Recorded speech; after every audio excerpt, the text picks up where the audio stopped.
السلام عليكم. مرحبا بكم في هذا الفيديو الجديد اللي غادي نناقشوا فيه موضوع كيقيس بزاف د العائلات المغربيه. واش فكرتي كيفاش تكتب الدار لوليداتك بلا ما تخلص فلوس صحيحه في الضرائب؟ وشحال من اب كيخاف يكتب دارو لولادو ويصدق في زنقه؟ اليوم غادي نكتشفوا جميع جوج طرق كيديروهم المغاربه بزاف، وحده عباره على فخ قانوني والثانيه طريق امنه ومزيانه. والاخطر من هذا الشيء كامل غادي نكشف لكم في اخر هذا الفيديو على واحد الكلمه بسيطه كيكتبوها الناس بحسن نيه في العقود ديالهم، وكتقدر تكلفهم ديورهم وتخليهم ما يقدروا يرجعوا فيها نهائيا واخا ولادهم يخرجوا لهم العقل. بقاو معايا للاخر باش تعرفوا هذا السر. ولكن قبل ما ندخلوا في المعقول ونشرحوه دقه دقه، كنبغي نطلب منكم واحد الطلب خفيف ظريف. خليو لينا اعجاب الفيديو وهبطوا للتعاليق وكتبوا لينا واش فايت ليكم سمعتوا بشي عائله وقعوا ليها مشاكل بسبب الورث او تفويت العقار للولاد. التفاعل ديالكم كيعاوننا نوصلوا هاد المعلومات للناس، وما تنساوش تبارطاجيو الفيديو مع العائله والحباب، ويقدر هاد الفيديو ينقذ شي عائله من التشتت والضياع. متفقين معايا باللي اي اب ولا ام ملي كيكبروا كيبداو يخمموا في مستقبل وليداتهم، كيبغيو يخليو ليهم حاجه تسترهم، وغالبا كتكون دويريه ضربوا عليها تماره. ولكن بمجرد ما كيفكر يقاد اوراق الدار كيصطدم بواقع مرير، كيحاف من جوج حوايج: الضرائب غاليه اللي غادي تقسم لهم الظهر، او المشاكل العائليه د الورث اللي كتقدر تشتت الشمل وتخلي الخوت مطايفين في المحاكم. شحال من واحد فينا وقعت ليه هاد القضيه؟ هاد الخوف كيخلي بزاف د الاباء حايرين بين جوج ديال الحلول: البيع الصوري والهبه.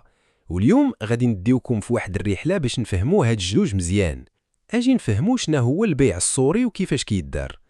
تخيلوا معايا السي محمد راجل كبير بغى يكتب الدار لولدو الصغير حيت متهلي فيه، كيمشي عند الموثق وكيدير بحال باع الدار لولدو، ولكن في الواقع ولدو ما عطاه حتى ريال، او كيدوز الفلوس في البنكه ويرجعهم كاش غير باش يبينوا بيه حقيقي. السي محمد كيدير هاد الشيء حيت كيسحاب ليه هكا غادي يقطع الطريق على الورثه الاخرين. ولكن اللي ما عارفش السي محمد هو ان هاد الطريق كلها الغام. واش عارفين باللي هاد البيع الصوري كيتعتبر بيع حقيقي عند اداره الضرائب؟ فعلا ملي كدير بيع صوري الدوله كتحسب عليك رسوم التسجيل، وهذا رسوم كتوصل ل 4% من القيمه للديور للسكنه، و5% للاراضي للبني، و6% للمحلات التجاريه. زيد عليها 1% ديال المحافظه العقاريه باش تقيد العقد وتخرج شهاده ملكيه جديده. وما نساوش الاتعاب الموثق اللي كتكون بين 1 و 1.5%، عاد زيد 10% ضريبه القيمه المضافه على هاد الاتعاب. هاد الشيء كيعني مبالغ صحيحه كتخلص فابور في عمليه غير صوريه وما فيهاش بيع وشريد بصح. والمشكل الاكبر ماشي غير في المصاريف، كاين مخاطر قانونيه وضريبيه كبرى. اولا الورثه الاخرين عندهم الحق يطعنوا في داك البيع الصوري قدام المحكمه، واذا تبتوا باللي الفلوس ما دازوش بصح المحكمه كتحكم ببطلان العقد وكترجع الدار للورث وتقسم بالشرع. ثانيا باش يهربوا من المصاريف بزاف كيصرحوا بثمن قليل، هاد الشيء كيخلي اداره الضرائب تراجع داك الثمن على حساب الاسعار المرجعيه ديال 2026 وتفرض غرامات قاصحه. وثالثا قانون الماليه 2026 جاب دعيره 2% على العقود اللي ما فيهاش تحويل بنكي واضح. وبما ان البيع الصوري ما فيش فلوس كيلقاو ريوسهم يا اما يخلصوا هاد 2% يلا يدخلوا في متاهات مشبوهه. والكارثه هي ملي بغي الولد يبيع الدار في المستقبل كيخلص ضريبه الارباح العقاريه ب20% على الفرق بين الثمن القليل باش كتباه والثمن الحقيقي باش باع. شنو هو الحل؟ الجواب هو طريق زوينه وفرها القانون، سميتها عقد الهبه. الهبه هي ملي كتعطي عقار فابور وبلا مقابل مادي. المشرع نظم هاد الهبه بشروط جوهريه، وخاصها ضروري تكتب في محرر رسمي عند الموثق باش ما تبطلش. واهم حاجه في الهبه هي الحيازه والاخلاء. بالنسبه للعقارات المحفظه بمجرد ما تقيد عقد الهبه في المحافظه الملكيه كتدوز نهائيا وما كتحتاج تخوي الدار. اما العقارات اللي ما محفظاش الحيازه كتتم اما بوضع مطلب التحفيظ او خاص الاب يخوي الدار باش يبين باللي عطاها بصح. الزوين في هذا عقد الهبه هو الامتيازات والاعفاءات الضريبيه اللي دايرها المشرع باش يشجع صله الرحم. حسب التحديثات ديال 2026 الهبه بين الاباء والابناء كتستافد من تخفيض كبير في رسوم التسجيل، كتهبط النسبة ل1.5% فقط من القيمة ديال العقار، بلاصة النسب الطالعة اللي هضرنا عليها في البيع الصوري. ولكن الضربة القاضية اللي كتوفر لك الفلوس هي الإعفاء التام من الضريبة على الأرباح العقارية. القانون المغربي كيعفي الهبة بين الآباء والأبناء إعفاء كلي من هاد الضريبة. هادشي كيعني أنك كتحمي الثروة ديالك وكتنقلها بأقل تكلفة ممكنة وكتهنى من داك الكابوس. وهنا كنوصلوا لهاجس كيخوف أي أب.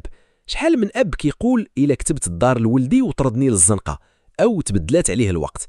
القانون فكر في هاد الشيء وعطانا حل سحري. هاد الحل سميتو هبة حق الرقابة مع الاحتفاظ بحق الانتفاع. الأب كيتنازل لولدو غير على الملكية، ولكن كيحتفظ لراسو بالحق باش يسكن فيها أو يكريها وياخد الفلوس مدى الحياة. هاد الشيء كيخليه مستقل، والولد ما عنده حتى حق يطردو أو يتدخل في العقار. والواعر في هذه القضية هو بمجرد ما كيتوفى الأب، حق الانتفاع كيمشي بوحده بقوة القانون، والملكية كترجع كاملة للولد بلا ضرائب جديدة. وباش تزيد تطلئن، المشرع عطى الآباء واحد الصمام أمان إضافي وقوي بزاف. هذا الصمام سميتو حق الاعتصار. شنو هو هذا حق الاعتصار؟ هو الحق اللي كيعطيه القانون للأب باش يرجع في الهبة ويفسخ العقد ويرد عقارو ديالو في بعض الحالات اللي حددها القانون. هذا الحق كيكون بحال شي سلاح رادع ضد أي عقوق أو قلة الخير من جهة الأبناء. بطبيعة الحال كاين موانع باش ما يسقطش هذا الحق، بحال إلا الدار تهدمات أو إلا الولد باعها لشي واحد آخر بحسن نية أو إلا كانت الدار هي السبب باش تزوج الولد. ولكن بشكل عام الاعتصار كيبقى ضمانة قوية للآباء في مدونة الحقوق العينية، كيعطيهم السلطة باش يحميو ريوسهم إلا شافوا باللي ولادهم تنكروا ليهم. إيوا دابا وصلنا للسر الخطير والتحذير المهم اللي وعدتكم به في المقدمة. ردوا معايا البال مزيان في هذه النقطة، حيت بزاف د المغاربة كيطيحوا في واحد الخطأ كارثي بحسن النية. كيمشيو عند الموثق وبحكم الوازع الديني وحب الأجر كيقولوا لهم كتبوا هاد التفويت على شكل صدقة بلاصة هبة. وهنا كطرى الكارثة. من الناحية القانونية الصدقة كتعني تمليك لوجه الله، والقاعدة كتقول العائد في صدقته كالعائد في قيئه.